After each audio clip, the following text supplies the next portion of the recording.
Hello everyone, welcome back to the channel class 10 maths with Kapil. तो अब तक हमने जो पहले 3 चैप्टर है मैथ्स क्लास 10 मैथ्स के वो पढ़ लिए हैं, मतलब real numbers, polynomial and linear pair of linear equation in 2 variable, वो सारे तीनों टॉपिक एंड उनकी जो भी एक्सरसाइजेज हैं, मतलब 2 और 3 जो ये 7 एक्सरसाइजेज हैं वो हमने टोटल कर लिए। अब आ जाता है चैप्टर नंबर 4 क्वाड्रेटिक इक्वेशन। तो मैंने इसके क्वाड्रेटिक इक्वेशन या क्वाड्रेटिक पॉलिनोमियल के बारे में मैंने पहले ही बताया था इन चैप्टर नंबर 2 पॉलिनोमियल। तो आज हम उसके बारे में और डिटेल में पढ़ेंगे। तो इसमें क्या है, जो भी ये अपनी 4th चैप्टर है, इसमें मेजरली ये जो सारे 3-4 टॉपिक्स हैं यही मेन है, इन्हीं पे बेस्ड जो भी एक्सरसाइजेज हैं 3 एक्सरसाइज वो इन्हीं पे बेस्ड है। तो आज अभी ये सब पढ़ने वाले कि क्वाड्रेटिक इक्वेशन क्या होती है, क्वाड्रेटिक इक्वेशन के रूट्स कैसे निकालते हैं, रूट्स मतलब या फिर जीरोस कैसे निकालते हैं। रूट्स निकालने का 2 तरीका होता है, फैक्टराइजेशन मेथड और क्वाड्रेटिक फॉर्मूले से, जिसको श्री धाराचार्य रूल भी कह देते हैं। तो इन दोनों तरीके से कैसे हम उसके रूट्स या जीरोस निकालें। फिर आ जाता है डिस्क्रिमिनेंट। डिस्क्रिमिनेंट क्या होता है, क्वाड्रेटिक इक्वेशन का डिस्क्रिमिनेंट कैसे निकालते हैं, डिस्क्रिमिनेंट से रूट कैसे निकालते हैं, जो इसके अंदर आता है क्वाड्रेटिक फॉर्मूले के अंदर। एंड आगे चल के जो भी डी होता है, डिस्क्रिमिनेंट होता है, उसके बेसिस पे जो रूट्स का नेचर है, मतलब रूट्स कैसे, जैसे क्वाड्रेटिक इक्वेशन है तो अपने को पता है कि 2 रूट्स होंगे, क्वाड्रेटिक है तो 2 रूट्स होंगे, तो इसको रूट्स का नेचर कैसा रहेगा, मतलब दोनों या तो वो अलग अलग होंगे या फिर वो रियल होंगे या निकलेंगे ही नहीं या फिर जीरो होंगे या फिर दोनों सेम रहेंगे, तो वो सारे नेचर ऑफ रूट्स में आ जाता है। ये डी के उससे हम निकालते हैं। तो ये सारे टॉपिक्स हैं जो हम कवर करने वाले हैं एंड इसके बाद अपनी जो एक्सरसाइजेज है वो अपना पढ़ने वाले हैं। तो ये हम पहला ही उठा लेते हैं, जैसे कि what is a quadratic equation.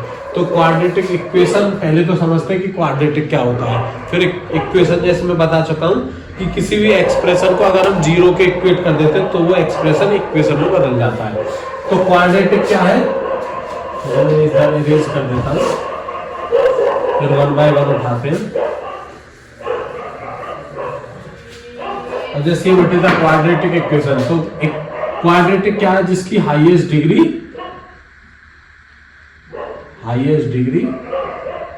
Is 2। जिस एक्सप्रेशन या पॉलिनोमियल की value, expression having highest degree is 2, वो उसे क्वाड्रेटिक कह देते हैं। जैसे एग्जांपल क्या हो गया इसके, जैसे ax² plus bx plus c, या फिर ax² प्लस c, या फिर कोई भी मान लो, अब ये एक ही वेरिएबल में, वेरिएबल मतलब जो वैल्यू जिसकी बदलती रहती है, जैसे x है वेरिएबल, अब 2 की फॉर्म में भी आ सकता है। 2 की में कैसे, जैसे मान लो ay² प्लस cx ये आ जाए, तो ये भी तो एक मतलब इक्वेशन तो है ही, पॉलिनोमियल एक्सप्रेशन है। इसकी भी हाईएस्ट डिग्री अगर वेरिएबल में 2 में देखे तो, मतलब y में देखे तो 2 है, तो ये भी अपना क्वाड्रेटिक एक पॉलिनोमियल है। अगर इसको इक्वल टू 0 कर देते तो क्वाड्रेटिक इक्वेशन कहला देती है।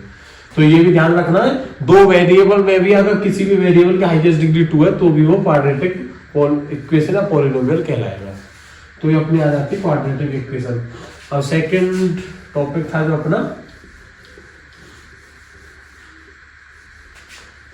वो है रूट्स का। सेकंड टॉपिक क्या है, roots of a quadratic equation. तो जैसे एग्जांपल इक्वेशन देख लें, इसका मतलब roots of an quadratic equation. Quadratic equation के रूट्स क्या होते हैं, रूट्स मतलब जीरोस, रूट्स कह दो या फिर जीरोस कह दो। जीरो मतलब डेट, इसका मतलब क्या होता है, that value of variable, that value of variable for which equation becomes 0। मतलब जैसे मान लो कोई भी fx, कोई भी आपको पॉलिनोमियल, जैसे मान लो ax² plus bx plus c ये दे रखा हो, तो वो जीरो रूट्स या फिर जीरोस कब कहलाते हैं, x की वैल्यू, जिस x की वैल्यू के लिए जो पूरी इक्वेशन है 0 के इक्वल हो जाए, वही वैल्यू अपनी रूट्स कहलाती है। तो क्वाड्रेटिक है, क्वाड्रेटिक के लिए 2 रूट्स होते हैं जिसको हम अल्फा और बीटा से डिनोट कर देते हैं। तो इसके जो एक इक्वेशन है ऐसे दो रूट्स आ रहे होंगे जो वो सेम भी हो सकते हैं, डिफरेंट भी हो सकते हैं। अगर सेम रहेंगे तो वो एक ही कहलाएगा, अल्फा बीटा दोनों सेम रहेंगे। बाकी जो स्टैंडर्ड रहता है वो दो रूट्स रहते हैं। तो ये जो क्वाड्रेटिक इक्वेशन है, दो वैल्यूज के लिए, कोई भी दो एक्स की वैल्यूज के लिए 0 के इक्वल रहेगी, तो वही अपने रूट्स कहलाते हैं। इसको अल्फा और बीटा से अपना डिनोट कर देते हैं। अगर स्टैंडर्ड फॉर्म की बात करें तो स्टैंडर्ड फॉर्म ये लिख देते हैं हम क्वाड्रेटिक इक्वेशन की। अब दो रूट्स के तरीके थे, दो तरीके थे। पहला था फैक्टराइजेशन एंड सेकंड क्या था, वो जो क्वाड्रेटिक फॉर्मूले से थे, क्वाड्रेटिक फॉर्मूला। तो अपना जैसे फैक्टराइजेशन पहला मेथड है, इसके अकॉर्डिंग समझ लेते हैं अपना फैक्टराइजेशन। जैसा मैंने पहले बताया था, फैक्टराइजेशन मतलब फैक्टर करना। तो फैक्टर करने तो आप पे आगे तो क्या रहता है, जैसे मान लो कोई भी हम एग्जांपल ले लेते हैं, कोई भी रैंडम एग्जांपल उठा लिया मैंने, 4x square plus 5x plus 1 ये इक्वल टू 0। ये कोई अपनी क्वाड्रेटिक इक्वेशन दे रखी, क्योंकि इसकी वेरिएबल की हाईएस्ट डिग्री 2 है, तो ये क्वाड्रेटिक इक्वेशन है। अब इसका फैक्टराइज तरीके से क्या करना रहता है, ये मैंने सेम जो फैक्टराइजेशन मेथड से जो इसका रूट निकालना बताया था, वो सेकंड चैप्टर में भी बताया था, तो वो भी आप जाके देख सकते हो, दोनों ही सिमिलर हैं। इसमें क्या करना रहता है, जो अपना ये बीच वाला रहता है ना, इसकी स्टैंडर्ड फॉर्म क्या थी, ax square plus bx plus c equal to 0। और ये जरूरी नहीं यहाँ पे प्लस प्लस ही माइनस भी हो सकता है, तो उसके अकॉर्डिंग ये रहता है। इसमें क्या रहता है फैक्टराइजेशन में, जो ये b वाला कोफिशिएंट है, इसको हमें ऐसे तोड़ना है कि जो a और c हो, मतलब जो b हो ये क्या हो, a इंटू सी हो, ऐसे तोड़ना है दो चीजों में। तो क्या कर सकते हैं, जैसे यहाँ 5 है, यहाँ a क्या है अपना 4 है, c क्या है अपना 1 है। अब देखो ये ऐसे तोड़ना है, जिसका मल्टीप्लाई करें तो ये आ जाए a इंटू सी, और ऐड करें तो अपना ये b कोफिशिएंट आ जाए। तो अब यहां से देखोगे साइन जरूर ध्यान रखना है, जैसे यहाँ प्लस प्लस का है तो ये भी प्लस प्लस के साइन है। तो अब देखो अगर 4 को ये a1 है और a4 है, c1 है, अगर इन दोनों को हम ऐड करते हैं तो 4 और प्लस 1 5 ये आ गया, मल्टीप्लाई करते हैं तो 4 इंटू 1 ये उसी के अकॉर्डिंग हो जाएगा। तो इसमें क्या रहा, 5 के फैक्टर क्या बन गए, एक तो 4x बन गया और एक क्या बन गया खाली x। 1 लिखो मत लिखो, x क्या आ गया प्लस 1 इक्वल टू 0। अब इसमें क्या करना है, जो अब दो के कॉमन पेयर बनाने हैं, और इस दोनों में से जो कॉमन ले जाए वो अपने को निकालना। एक तो x तो कॉमन रहेगा हमेशा, दूसरा जो कोएफिशिएंट रहेगा वो निकालना। जैसे यहाँ भी 4 है, यहाँ भी 4, तो 4 कॉमन निकल गया। यहाँ मान लो 2 रहता, यहाँ 4 रहता तो 2 कॉमन निकल जाता। उसके बाद क्या बचता है, 4x अगर जाएगा तो यहाँ x बचेगा खाली, और यहाँ क्या बचाएगा 1 प्लस। अब ऐसा करना है, जो ये 2 है इसमें से ऐसी कॉमन चीज निकालनी है जो जिसको निकालने के बाद ये सेम इसके बराबर बन जाए। अब देखो यहाँ x प्लस 1 ही है और यहाँ x प्लस 1, तो सेम ही दे रखा, तो खाली 1 ही कॉमन निकालना है। क्या बचा, x प्लस 1 इक्वल टू 0। तो क्या फैक्टर आया, एक तो 4x प्लस 1 आ गया, ये 4x और 1, और दूसरा क्या बचा x प्लस 1, ये जो x प्लस 1 था ये कॉमन निकाल लिया आपने। तो अब इसके रूट्स का क्या निकाल लेंगे, एक बार ये 0 के इक्वल, एक बार ये 0 के इक्वल। तो 4x प्लस 1 को 0 के इक्वल करोगे तो x क्या आ गया -1/4। एक बार x प्लस 1 को इक्वल करोगे 0 के तो x क्या आ गया -1। तो यहां से दो रूट्स आपको निकल गए, एक x -1/4 और x -1। इन दोनों की अगर वैल्यूज आप x की जगह रखोगे दोनों अलग अलग तरीके से, तो ये पूरी इक्वेशन 0 के इक्वल आ रही होगी। Hence these are the roots या zeros of quadratic equation using factorization method. ये फैक्टराइजेशन मेथड का तरीका हो गया। अब दूसरा आ जाता है क्वाड्रेटिक फॉर्मूले से।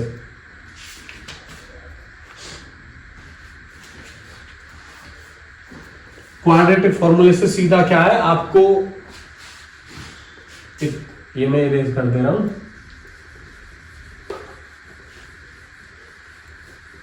यही इक्वेशन उठा लेते हैं अपना, जो भी ये इक्वेशन थी, एग्जांपल जो हमने लिया था 4x square plus 5x plus 1 equal to 0। ये जो क्वाड्रेटिक इक्वेशन थी यही एग्जांपल उठा लेते हैं। इसके रूट्स क्या थे यहाँ पे लिख लेते हैं, क्योंकि आप किसी भी फॉर्मूले या तरीके से रूट्स निकालो वो हमेशा सेम ही आते हैं।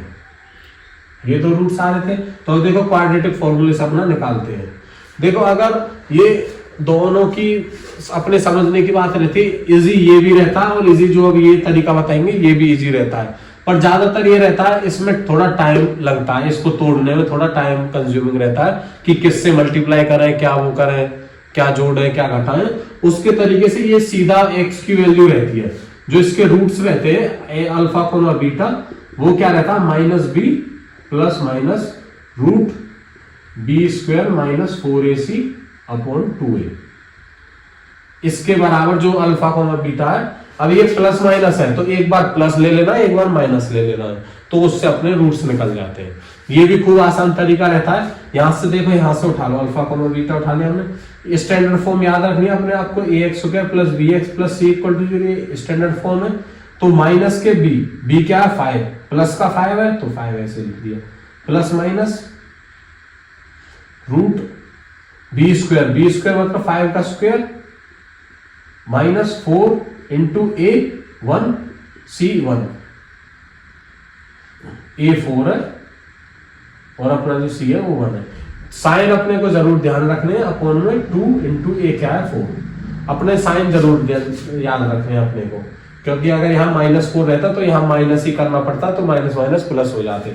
ये जरूर साइन में जरूर ध्यान रखनी है।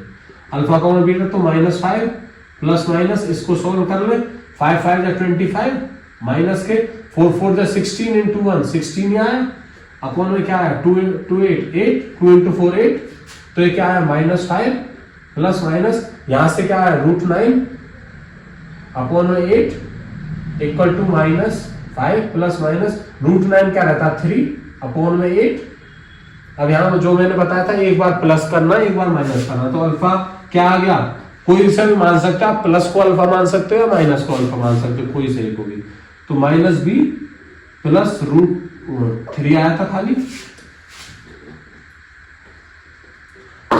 -b प्लस 3/8, ये क्या है माइनस के 5 और प्लस के 2 तो -2 अपॉन 8, ये 1 ये 4 बार, तो यहां से क्या आ गया -1/4। ऐसे बीटा जो निकालोगे वो क्या था प्लस -5 अब माइनस का 3 अपॉन में 8, तो -8/8, तो ये कैंसिल होके क्या आ गया 1, तो माइनस के 1। तो यहां से देखो ये बीटा -1 आया, ये -1/4, तो वही सेम रूट्स आ रहे हैं। तो आप किसी भी फॉर्मूले से चलो, जो रूट्स है या जीरोस है वो सेम ही आने हैं। ये आपका क्वाड्रेटिक फॉर्मूला हो गया। इसको श्रीधराचार्य फॉर रूल भी कह देते हैं अपना। तो आपको ये नाम जरूर ध्यान रखना है, जैसे मैंने पहले सब लिख दिया था, श्रीधराचार्य रूल के अकॉर्डिंग ये है। ठीक है, तो अब अपना नेक्स्ट जो टॉपिक है वो आ जाता है डिस्क्रिमिनेंट का। डिस्क्रिमिनेंट भी कुछ नहीं रहता, जो ये रूट के अंडर वैल्यू है ना, इसको ही अपना डिस्क्रिमिनेंट कह देते हैं। तो अल्फा कोमा बीटा को हम कैसे लिख सकते हो, दूसरे तरीके से लिख सकते हैं, -b plus minus √d upon 2a। ये मैं आगे जाकर आपको समझाता हूँ, तो इसको मैं अरेंज कर देता हूँ। आपने रूट्स निकालने से के लिए ये फॉर्मूला जरूर याद रखना, -b प्लस माइनस √d या फिर d की value b square minus 4ac upon 2a। ये फॉर्मूला जरूर याद रखना आपको। कैसी भी इक्वेशन हो ये ध्यान ही नहीं रखना फैक्टराइजेशन तरीके से। हाँ, अगर स्पेसिफिक पूछा हो कि फैक्टराइजेशन से निकालना, तो आपको फैक्टराइजेशन से ही निकालना पड़ेगा। आप ऐसे निकालोगे तो कोई भी मार्क्स नहीं मिलेगा आपको। तो मैं अपना नेक्स्ट टॉपिक पे चलते हैं, इसको इरेज करता हूँ। ये जो क्वाड्रेटिक इक्वेशन वाला चैप्टर है, मतलब अभी तक जो भी पहले 3 भी चैप्टर थे और ये है, ये पूरा मार्क्स स्कोरिंग है। ना तो इसमें कोई लॉजिक वगैरह लगाना पड़ता, ना कुछ, ना ज्यादा सोचना, बस अपने जो कंसेप्ट है वो जो रेगुलर कंसेप्ट है वो क्लियर होने चाहिए। तो अपना थर्ड टॉपिक क्या आ गया, डिस्क्रिमिनेंट।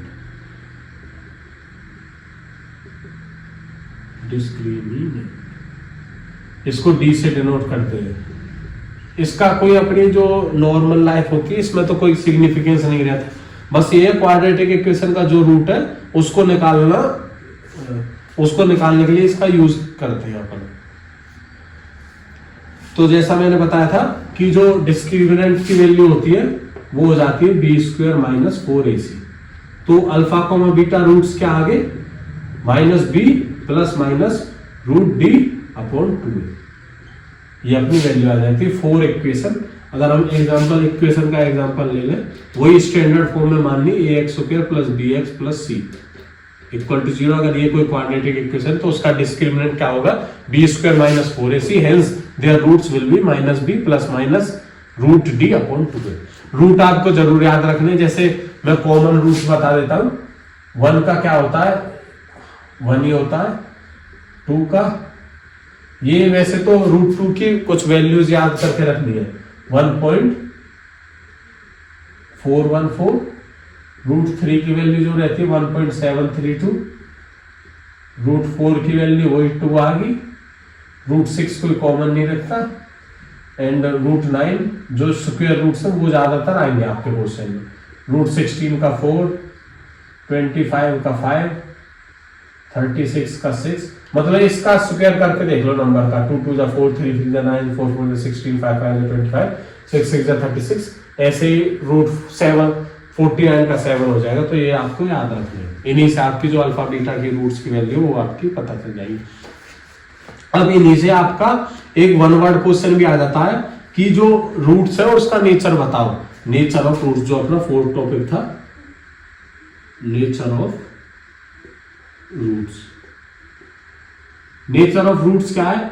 अब रूट्स का नेचर 3 तरीके का होता है। एक तो क्या है, रूट्स क्या हो, रियल एंड डिस्टिंक्ट, ये मैं समझाऊंगा। दूसरा क्या हो, रियल एंड इक्वल। अब तीसरा क्या है, नो रूट्स कह देते हैं हम जिसको, या फिर इमेजिनरी रूट्स। ये मैंने आपको पहले भी समझाया था चैप्टर 1 में, इमेजिनरी क्या होते हैं। तो नेचर ऑफ रूट्स मतलब अल्फा कोमा बीटा, ये जो रूट्स है इनका नेचर 3 तरीके का हो सकता है, रियल एंड डिस्टिंक्ट। जैसे मान लो अल्फा बीटा की वैल्यू आ गई 4 आ गई और बीटा की वैल्यू आ गई 1, तो ये दोनों रियल है। रियल नंबर मतलब जो वास्तविक जो डिजिट्स अपने को दिख रही है सारी डिजिट्स रियल नंबर होती है अपनी, जो भी, ये बस याद रख लो। तो रियल एंड डिस्टिंक्ट, डिस्टिंक्ट मतलब दोनों अलग अलग होने चाहिए, तो 4 और 1 डिस्टिंक्ट है। रियल और इक्वल दोनों बराबर रहने चाहिए, 4,4। तो इसको क्या कह देते हैं, एक ही, मतलब अल्फा भी 4 है और बीटा भी 4 है, तो दोनों सेम है, दोनों वैल्यू सेम। नो रूट्स मतलब जो इनका रूट्स ही ना निकले। इसको हम कैसे भी निकाल सकते हैं, अगर रियल एंड डिस्टिंक्ट जो अपना डी है, अगर डी ग्रेटर देन 0 तो रियल और डिस्टिंक्ट। रियल और इक्वल जब डी इक्वल टू 0 है, और इमेजिनरी क्या है जब डी लेस देन 0 है। इमेजिनरी कह लो या फिर नो रूट्स, मतलब उस इक्वेशन के रूट्स ही नहीं है। तो आप सिंपल अगर किसी का भी रूट्स निकालने को कहे तो एक बार मतलब थोड़ा 20-25 सेकंड लगेंगे डी निकालने में। डी क्या है, b² माइनस 4ac। इसको निकालो, अगर ये नेगेटिव आता है मतलब डी लेस देन 0 नेगेटिव है तो उसके रूट्स ही नहीं निकलेंगे इक्वेशन के। अगर डी इक्वल टू 0 आता है तो उसका एक ही रूट रहेगा, आपको जो भी आपका सॉल्यूशन निकलेगा उसको एक क्रॉस वेरिफिकेशन भी हो जाएगा। अगर डी ग्रेटर देन 0 तो उसके 2 रूट्स निकलेंगे और दोनों अलग अलग रहेंगे। अब देखो ये तो अपने को समझ में आ गया कि अगर डी लेस देन 0 तो उसके इमेजिनरी क्यों रहते हैं। तो डी क्या अपना, देखो डी ये निकल गया, मान लो ये अपना निकला है -4, एग्जाम्पल ले लिया हमने कि डी अपना -4 निकल गया। अब देखो अल्फा कोमा बीटा जब रूट्स में रखोगे तो आप यहां रखोगे -b, तो रूट डी क्या है, रूट ऑफ -4।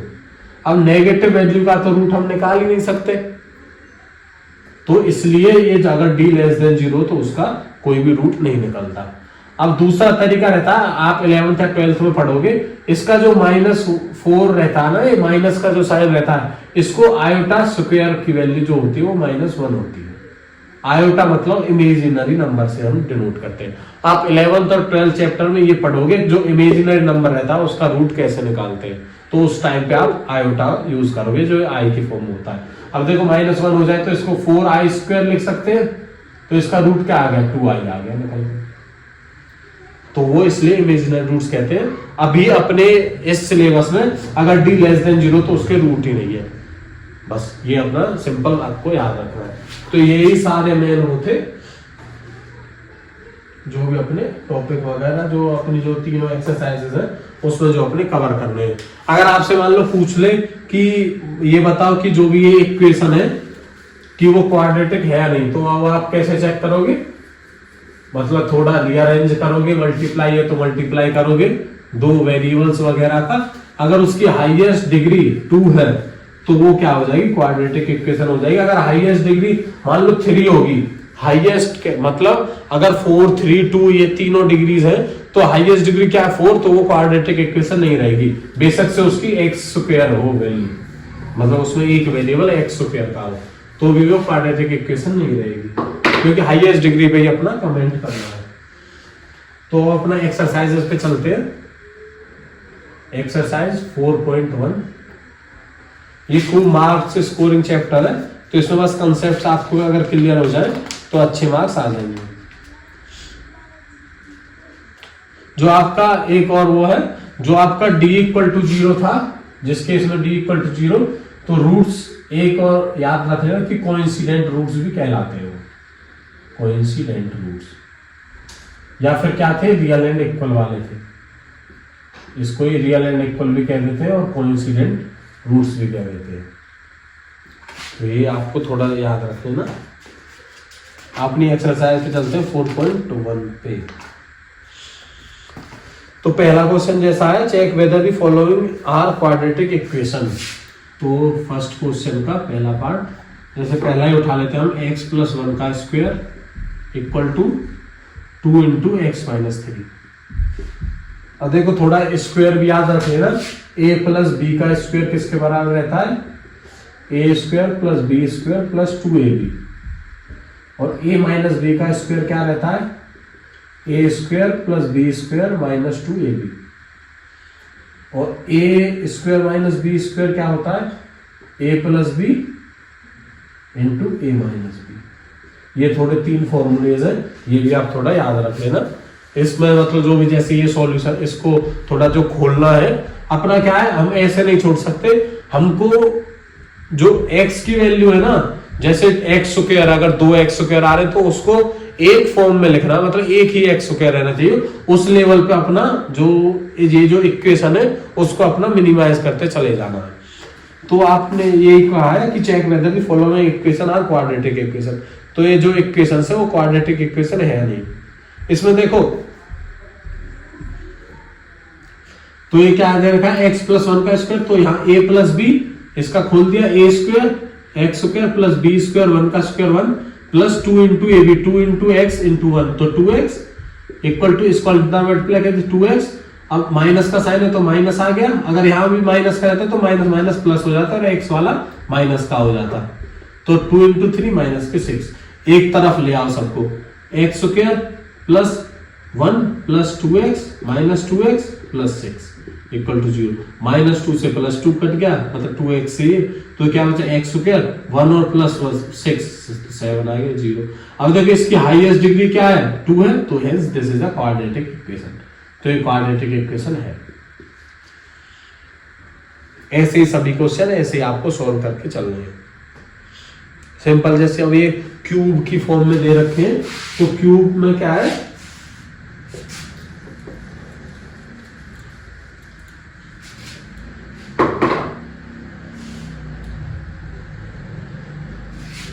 जैसे जो ये अपना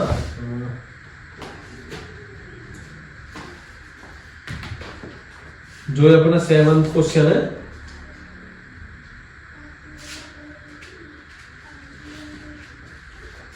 x + 2 का whole cube = 2x × x² - k1। यहाँ पे भी आप अभी तो स्क्वायर का था, आप क्यूब का फॉर्मूला याद कर सकोगे, a + b का जो क्यूब रहता है a³ + b³ + 3a² + 3ab², ये अपना जो a + b का क्यूब है उसका ये फॉर्मूला रहता है। अब a - b का क्या रहता है, a³ - b³ - 3a² + 3ab², तो वो इसका a - b का फॉर्मूला हो जाता है। तो इसको आप खोल लो,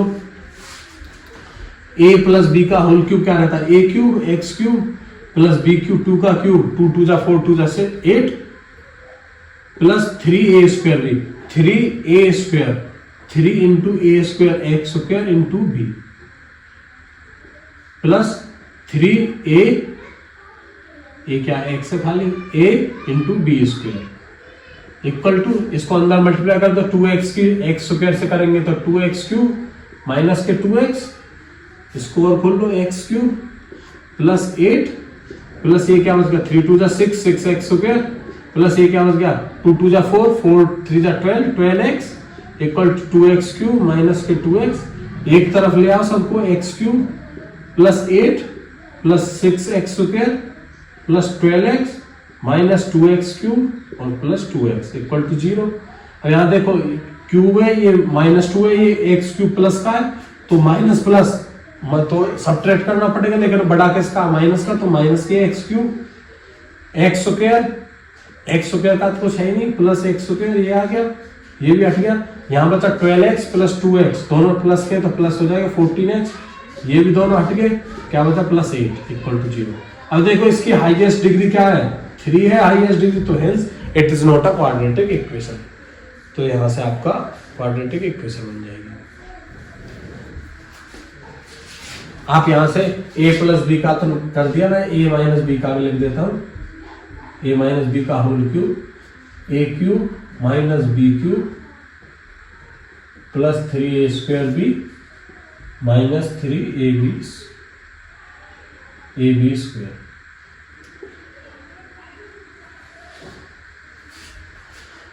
a माइनस बी का होल क्यूब क्या हो जाता है a cube minus b cube minus 3a square b plus 3ab square.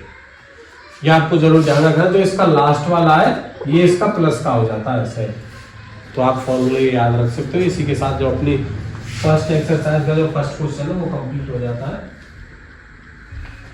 इसके बाद अपना कुछ वर्ड प्रॉब्लम्स है इनकी वर्ड प्रॉब्लम समझ लेते हैं। 4 क्वेश्चंस है सेकंड पार्ट के।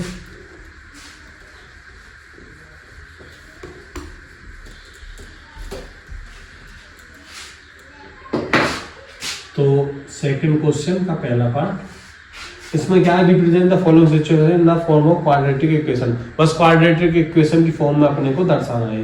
Area of a rectangular plot is इतनी देखो रेक्टेंगल है ए बी रेक्टेंगल का एरिया क्या होता है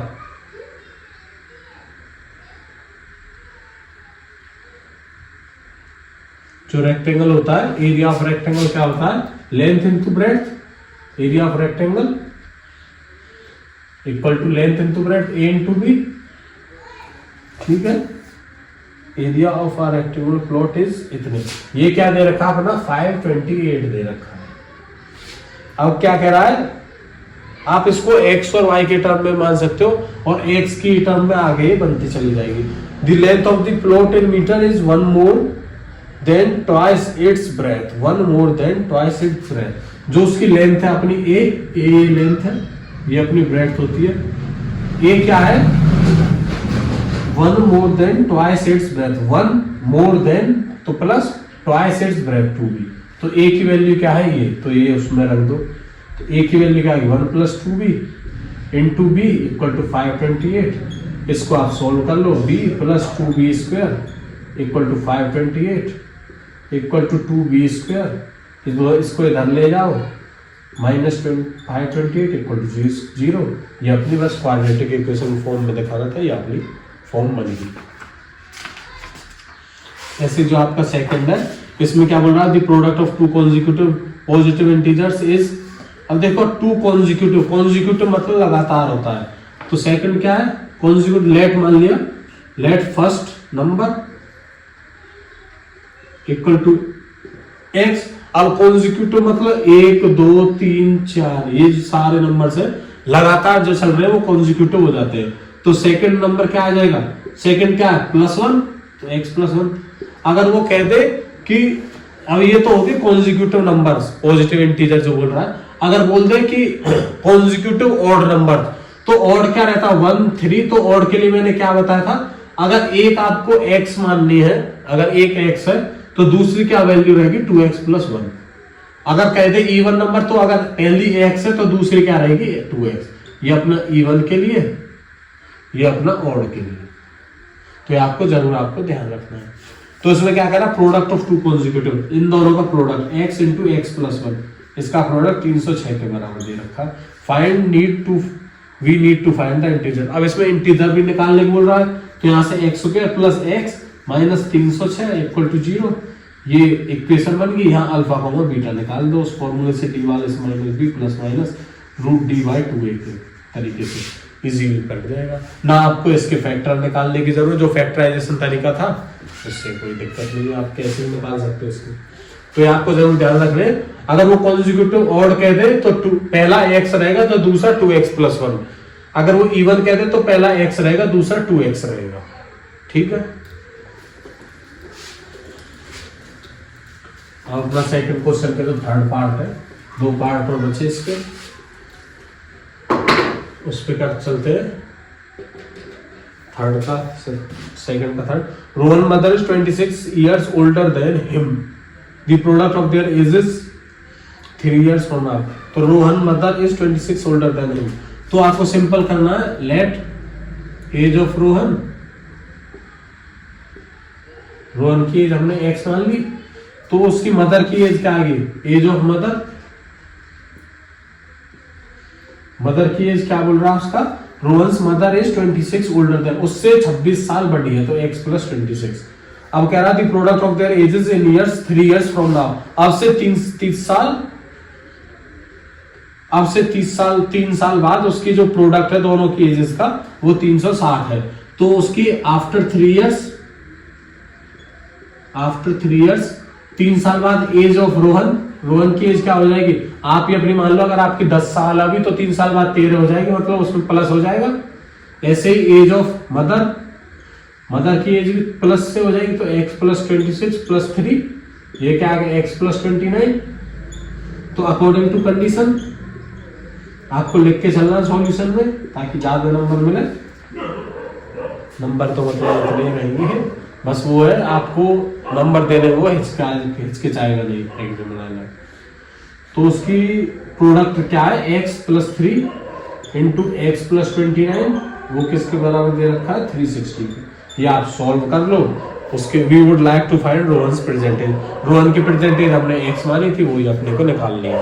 अगर वो कह दे कि रोहन की मदर की तो आपको x निकालने के बाद ये जरूर निकालना है x प्लस 26, तब आपको पूरे नंबर मिलेंगे।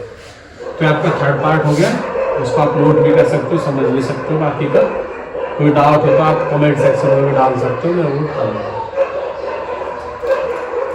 अब अपना आ जाता फोर्थ पार्ट, सेकंड का फोर्थ। तो इसमें क्या है यार, train travels at distance of 480 kilometre. अब देखो ये स्पीड, डिस्टेंस एंड टाइम वाला फॉर्मूला आ जाता है, तो वो अपने को याद रखना कि जो डिस्टेंस इक्वल टू क्या होता है, स्पीड इनटू टाइम। यहां से आप कोई भी फॉर्मूला बना सकते हैं, अगर टाइम का हो तो स्पीड को इधर भेज दो, डिस्टेंस अपॉन स्पीड, तो आपका फॉर्मूला किसी का बन जाएगा। अब वो कह रहा है कि travels at distance of 400 kilometre at a uniform speed, एक सेम ही गति के साथ वो 480 किलोमीटर ट्रेवल करती जो भी ट्रेन है। If the speed had been 8 kilometre less than it would have taken 3 hours more to cover the same distance. अब देखो पहले में अगर उसको 1 घंटा लग रहा था, अब उसको अगर वो 8 किलोमीटर प्रति घंटे से कम करती है तो उसको 3 घंटे ज्यादा लगते हैं वो सेम ही डिस्टेंस कवर करने के लिए। We need to find the speed of the train, जो स्पीड ऑफ द ट्रेन है वो फाइंड करनी है। तो जो फाइंड करना है उसको हम मान लेते हैं let speed of train. Speed of train क्या दे रखी है अपने, x मान ली। अब देखो हमें क्या पता है, distance in distance covered, in distance covered by train, जो ट्रेन डिस्टेंस कवर होगी वो हमको दे रखा 480 किलोमीटर। आपको ये यूनिट जरूर ध्यान रखनी है, x किलोमीटर पर आवर में हमने मानी है जो भी अपनी दे रखी है। तो देखो अब हमें डिस्टेंस दे रखा है, अपना स्पीड दे रखी है, तो क्या नहीं दे रखा, टाइम। तो टाइम का क्या फॉर्मूला निकलता है यहां से, time equal to distance upon speed. तो अकॉर्डिंग टू फर्स्ट कंडीशन, पहली कंडीशन से हमने निकाल लिया टाइम टेकन बाय ट्रेन। तो टाइम टेकन बाय ट्रेन क्या है, जो 480 अपॉन एक्स, ये पहले टाइम लिया था उसने आर, अब बाय सेकंड कंडीशन, अब दूसरी कंडीशन से टाइम टेकन बाय ट्रेन,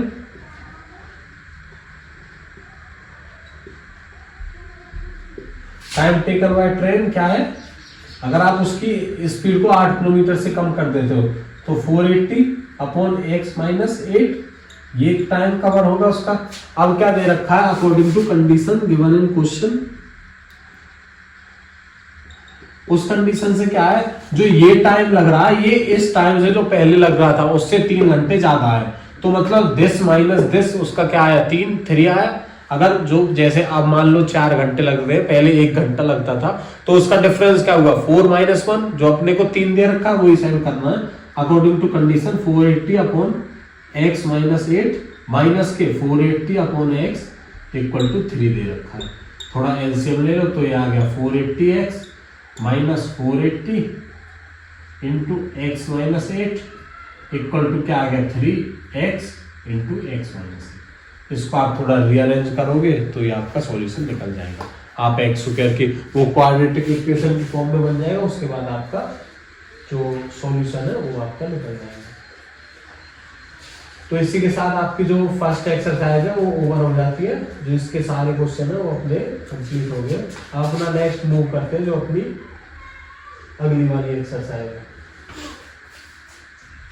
4.2, तो उस पर अपना मूव करते हैं। इसको आप देख सकते हो सेम क्या है, बस आप यहाँ से 2 वेरिएबल भी मान सकते थे, टाइम को भी y मान लो तो दूसरा क्या आ जाता y+3 आ जाता, और y की जो पहले वैल्यू थी उसको उसमें रख देते, तो वही सेम कंडीशन आपकी बन के आ जाती। तो क्या आई एक्सरसाइज नंबर 4.2। ये तो बेसिक एक्सरसाइज थी क्वाड्रेटिक इक्वेशन निकालने की, क्वाड्रेटिक इक्वेशन बनाने की। तो अब क्या हो जाएगा, अब जो नेक्स्ट क्वेश्चन रहेंगे उसमें क्या है कि जो हमने क्वाड्रेटिक इक्वेशन दे रखी है उनके बेसिकली फैक्टर्स निकालने को अपना बोलेंगे। Find the roots of the following quadratic equation by factorisation. तो फैक्टराइजेशन मेथड से उसके रूट्स निकालने। तो अपना पहला क्वेश्चन उठा लेता हूँ मैं, x square minus 3x minus 10। ये थोड़ा और रिवाइज कर देता हूँ। अब देखो इसमें क्या करना है आपको, a इंटू सी करना है। पहले स्टेप बाय चलते हैं। a इंटू क्या, a क्या है 1, c क्या है a 1 था, c क्या माइनस 10। तो यहाँ फैक्टर क्या है, मतलब मल्टीप्लीकेशन क्या है -10। अब क्या करना अपने को, सबसे पहले तो इस 10 के साइन भूल जाओ, साइन का बाद में देखना, जो 10 है उसके फैक्टर कर लेने। तो 10 के फैक्टर क्या आए 2,5, दूसरा क्या है 5,2, ये 2 फैक्टर आए। अब देखो यहाँ पे क्या है, माइनस का साइन दे रखा है। अगर ये माइनस के 10 है तो एक माइनस का रहेगा, एक प्लस का रहेगा। ये फैक्टर वगैरह रहेंगे, या तो 2 माइनस का कर लो या 5 माइनस का कर लो, तो एक ऐसा फैक्टर बनेगा। अब देखो यहाँ पे, अब यहाँ साइन देखना अपना, यहाँ क्या है माइनस का साइन है, तो यहाँ से पता चल गया अगर यहाँ माइनस का साइन तो जो बड़ा फैक्टर है वो माइनस का होगा। तो इसका बड़ा फैक्टर क्या है, ये आया, तो इसमें क्या आया माइनस का 5 और प्लस का 2। ये तो इसके अपने को फैक्टर मिल गए, बस ये ध्यान रख लेना, उसके फैक्टर से ये अपना निकलना है। अब देखो, अब दूसरा क्या बताया था मैंने, उनका जो सम या सब्ट्रैक्शन रहेगा वो इसके बराबर रहेगा, -3 के बराबर। तो -5 + 2 -3 आया। सिंपल ये लिख देना, -5x + 2x माइनस के 10 = 0। बस आपका जो a और c का मल्टीप्लाई है उसको आपको फैक्टर करने हैं उसके, बस। दूसरा कौन सा चीज बड़े, अगर यहाँ प्लस रहता तो सिंपल यहाँ दोनों प्लस के हो जाता। अब यहाँ माइनस है तो मतलब अगर जो 2 फैक्टर है उनमें से बड़े वाले का माइनस आएगा। यहाँ से क्या x तो कॉमन निकलेगा, ये दूसरा कुछ और कॉमन निकल सकता नहीं, तो क्या बचा x - 5 बचा। अब यहाँ क्या करना है, x - 5 बचवाना अपना, तो यहाँ से x है खाली, तो यहाँ से 2 तो आ गया कॉमन, यहाँ x बच गया। अब देखो यहाँ पे भी माइनस है, तो यहाँ पे भी माइनस है, तो हमें माइनस कॉमन लेने की जरूरत नहीं, तो प्लस ही ले लो फिर। तो यहाँ भी -5 बचा। अब देखो अगर यहाँ पे प्लस का 10 रहता तो आपने को क्या यहाँ x माइनस चाहिए, तो यहाँ से अपने को माइनस उठाना पड़ता, तो यहाँ पे भी माइनस आ जाता है x वाला, तो ये भी माइनस वाला टर्म रहती, तो उसकी जो इक्वेशन रहती वो ये अलग बन जाती। इसलिए ये माइनस वाला साइन जरूर ध्यान रखना। अब क्या है, ये दोनों कॉमन, ये उठाने x - 5, क्या बचा फिर x + 2 = 0। फैक्टर निकालने के लिए एक बार x - 5 को 0 के इक्वल करो, एक बार x + 2 के इक्वल जब बराबर करो तो x क्या आ गया, यहाँ से 5 आ गया, यहाँ से क्या आ गया -2, तो वो दोनों अपने फैक्टर निकल के आ गए x के। यही आप सॉल्व कर लो, बस। क्या जो a × c है उसके आपको फैक्टर करने हैं। अब अपना सेकंड क्वेश्चन है, मूव करते हैं। उसमें क्या बोल रहा है, solve the problem given in example 1। तो जो 1 एग्जांपल में दे रखी है उसकी प्रॉब्लम्स को सॉल्व करो। तो ये बेसिकली वर्ड प्रॉब्लम्स है, इसकी मैं इक्वेशन आपसे बनवा लेता हूँ, फिर आप इसको सॉल्व कर सकते हो। तो जॉन एंड जीवंती टुगेदर है 4-5 मार्बल्स। 45 मार्बल्स। तो अपने मान लिए x जोन के y जीवंती के, तो उनके पास क्या 45 है।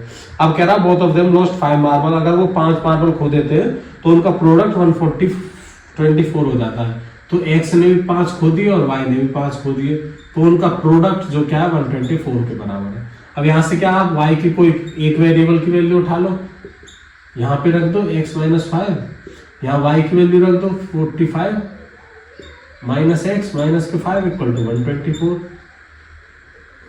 अब क्या बचा x minus 5 into minus x plus के 44, मतलब प्लस के 40 इक्वल टू 124। अब देखो आपको ये नहीं करना कि इसको डायरेक्ट ही इसके बराबर कर दो, ऐसा बिल्कुल नहीं करना।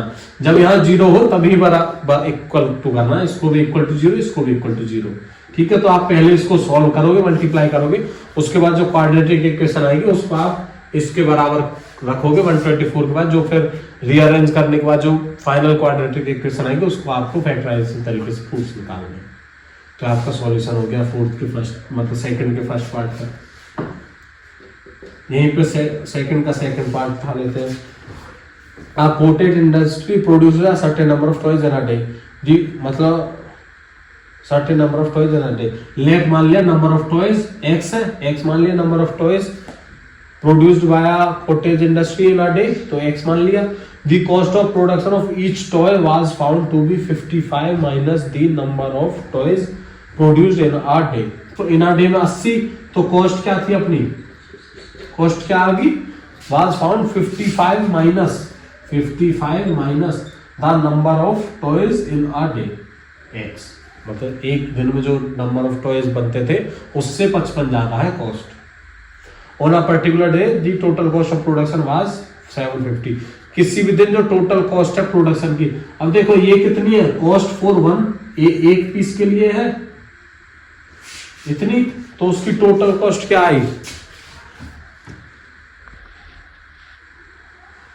तो उसकी जो टोटल कॉस्ट है वो क्या आई, x इंटू 55 माइनस के x, वो किसके बराबर है 750 के।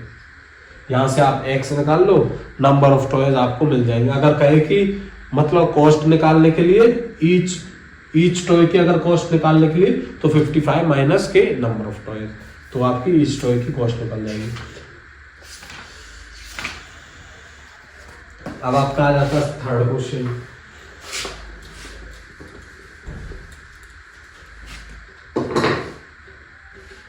थर्ड में क्या बोल रहा है, find two numbers whose sum is 27 and product is 182। तो सम मान लो x प्लस वाई, दो नंबर मान ली 27 है और प्रोडक्ट क्या है एक्स वाई क्या है 182। यहाँ से किसी एक की वैल्यू रख दो, y की रख दो, तो 27 माइनस के x इक्वल टू 182। यहाँ से आप इसको रीअरेंज या सॉल्व कर लोगे तो आपकी इक्वेशन की वैल्यू निकल के आ जाएगी। जो भी रूट्स है मतलब 1 and 2 नंबर्स यहाँ से आपको निकल के आ जाएंगे। Fourth, find two consecutive positive integers who sum of whose square. Two positive consecutive integers बोल रहा है, तो पहला क्या है x, दूसरा क्या है x प्लस 1। कॉन्जिक्यूटिव मतलब लगातार ये बन गए। अब बोल रहा है सम ऑफ हुज स्क्वायर्स, स्क्वायर्स का सम इक्वल टू वो 365 दे रखा। इसको a प्लस बी का स्क्वायर से खोल दो, उसके बाद थोड़ा रीअरेंज करोगे तो वो आपकी क्वाड्रेटिक इक्वेशन बन के आ जाएगी। उसका फिर सॉल्यूशन निकाल देना या फिर रूट्स निकाल देना फैक्टराइजेशन तरीके से। अगर आपको बोले फैक्टराइजेशन से तो आप निकाल सकते हो, अगर कुछ ना बोले तो आप कोई सा भी डी वाला भी मेथड यूज कर सकते हो। The altitude of a right triangle is 7 centimetre less than right triangle क्या रहता है जिसका एक एंगल 90 डिग्री का हो, ट्रायंगल का एक एंगल 90 डिग्री का हो। ये ए बी सी, ये इसमें बेस रहता है, ये इसमें हाइट रहती है, ये इसमें बेस कह लो, एल्टीट्यूड कह लो, और ये इसकी हाइपोटेन्यूज होती है। अब वो क्या बोल रहा है कि altitude of a right angle triangle is 7 centimetre less than it's base. अगर बेस हमने x माना तो ये हाइट क्या है 7 सेंटीमीटर लेस है इसके बेस से, तो ये क्या आ गई x माइनस 7, इसकी हाइट आ गई। अब बोल रहा है if hypotenuse 13 centimetre find the other two side, दो साइड निकालो। तो देखो पाइथागोरस थ्योरम क्या रहता है, hypotenuse square equal to perpendicular का स्क्वायर प्लस बेस का स्क्वायर, इसको परपेंडिकुलर कह दो, कुछ भी कह दो। तो हाइपोटेन्यूज कितनी दे रखी है अपनी 13, तो 13 का स्क्वायर इक्वल टू परपेंडिकुलर क्या x माइनस 7 का स्क्वायर प्लस बेस का एक्स का स्क्वायर, यहाँ से 13 का 169, यहाँ से आप खोल दो X square, A minus B का square A square minus B square minus के 2ab प्लस के एक्स स्क्वायर, यहाँ से आप रियल निकाल लो, प्लस प्लस 2x स्क्वायर हो गया माइनस के 14x, ये माइनस 49, इसको भी उधर ले जाओ 169 इक्वल टू 0। या फिर थोड़ा इसको सोल्व कर लो, आपकी क्वाड्रेटिक इक्वेशन बन जाएगी, वहां से आप इसके सॉल्यूशन निकाल लो, x की वैल्यू निकल जाएगी तो वहाँ x माइनस 7 आपकी परपेंडिकुलर निकल जाएगी, दोनों साइड्स आपकी निकल जाएगी। तो आपके 3-5 क्वेश्चन तक हो गए 4.2 एक्सरसाइज के। आप अपना नेक्स्ट क्वेश्चन पर मूव करते हैं। सिक्स्थ क्वेश्चन है वो सेम यही है जो अपना जो सेकंड क्वेश्चन था एग्जांपल वाला, वो सेम बस उसी पे बेस्ड है, कुछ नहीं करना है। जो cottage industry producer certain number of pottery articles in a day, अब मतलब कोई मटके वगैरह वो बनाती है, कोई सर्टेन नंबर बनाती है। इट वाज ऑब्जर्व दैट, मतलब मान लिया हमने एक्स, अब उसके वो पोट्री आइटम एक्स बनाती है, आपको ये जरूर लिखना है let the number of pottery articles produced by cottage industry in a day equal to x. तो अकॉर्डिंग टू कंडीशन, कंडीशन में क्या दे रखा है, कॉस्ट क्या है उसकी, जो कॉस्ट दे रखी है कॉस्ट ऑफ ईच आर्टिकल, एक आर्टिकल की क्या दे रखी है 3 more than twice the number of article produced, 3 more than twice x, या उसकी दे रखी है। अगर किसी भी दिन उसकी 90 है कॉस्ट, टोटल कॉस्ट, तो टोटल कॉस्ट क्या है, एक की कॉस्ट मल्टीप्लाई जितने बने हैं उसकी कॉस्ट 90 दे रखी है। यहां से 3x प्लस 6x square minus 90 equal to 0, तो 6x square plus 3x minus 90 equal to 0, यहाँ से 3 कॉमन ले लो सबसे, 2x square plus x minus के 30 इक्वल टू 0। इसका फैक्टर निकाल लो 30 का, फिर उसका मतलब 30 मल्टीप्लाई AC का फैक्टर निकालना है। AC क्या 2 इंटू माइनस 60, वो माइनस 30 माइनस 60 है। अब इसका कुछ फैक्टर निकाल लो जिनका अगर ऐड या सब्ट्रैक्ट करें तो उसका प्लस के x, मतलब x बचना चाहिए। 3 more than twice the number of articles, तो यहाँ से आप इसका सॉल्यूशन निकाल लो, x निकल जाएगा तो number of articles produce in a day निकल जाएगा। उसके बाद अगर कॉस्ट पूछे तो 3 + 2x ऑफ वो कॉस्ट आ जाएगी ईच आर्टिकल की।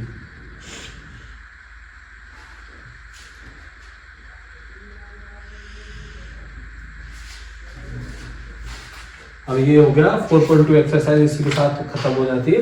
आप अपना आ जाती है 4.3 एक्सरसाइज, इस पे मूव करते हैं।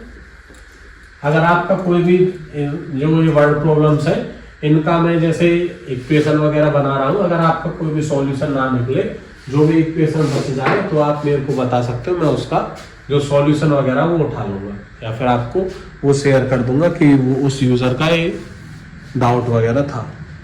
तो पहला आ जाता है find the nature of roots of the following quadratic equation if the real roots exist find them.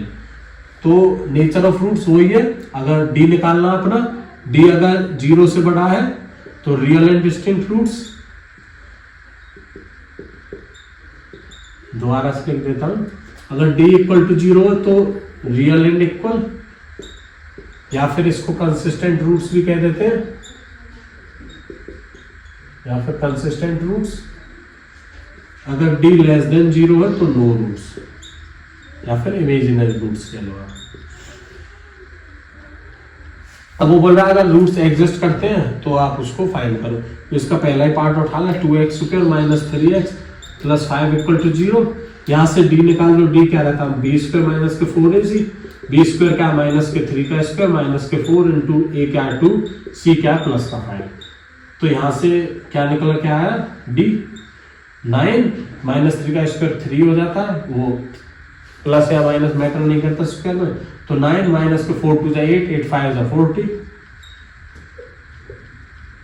4 गुना 8 तो ये d क्या आ गया माइनस के 31। अब इसका d लेस देन 0 तो उसका रूट्स ही नहीं निकल सकता है, it doesn't have real roots और no roots, it have no roots. ऐसे ही आप सेकंड और थर्ड क्वेश्चन उसको उठा सकते हो।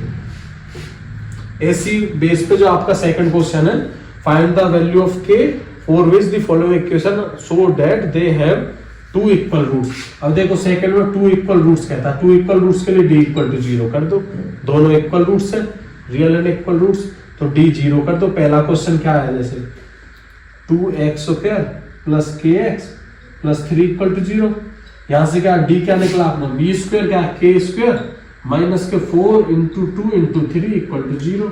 तो ये क्या है k² माइनस के 4 दूनी 8, 8 या 24 इक्वल टू 0।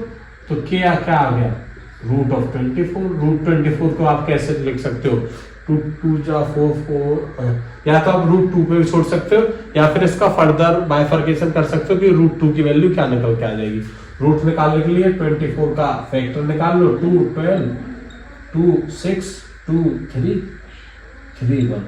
तो कॉमन क्या है 2, तो सिर्फ 2, बाकी का जो बचे 2 3 6, ये इसका k की वैल्यू आ जाएगी प्लस माइनस के।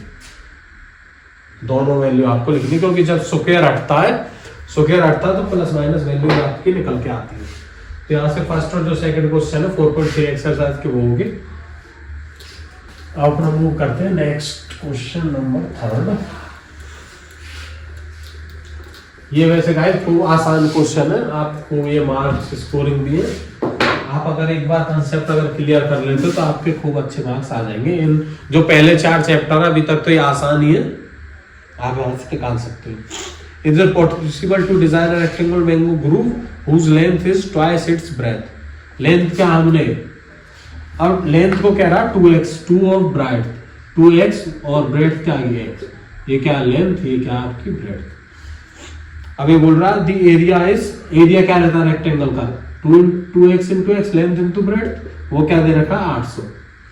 यहां से क्या आ जाएगा 2x² इक्वल टू 800, 2 से गया 400, x² क्या आ गया 400। अब यहां से x हटेगा तो प्लस माइनस के 20।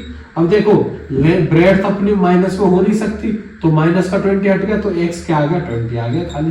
तो ये क्या थी x ब्रेड्थ, तो उसकी लेंथ क्या आ गई 2x 40, ये उसकी लेंथ और ब्रेड्थ निकल आई। ये तो सिंपल ही हो गया, सिंपल, इसमें कुछ इधर उधर रीअरेंजमेंट करनी नहीं पड़ी।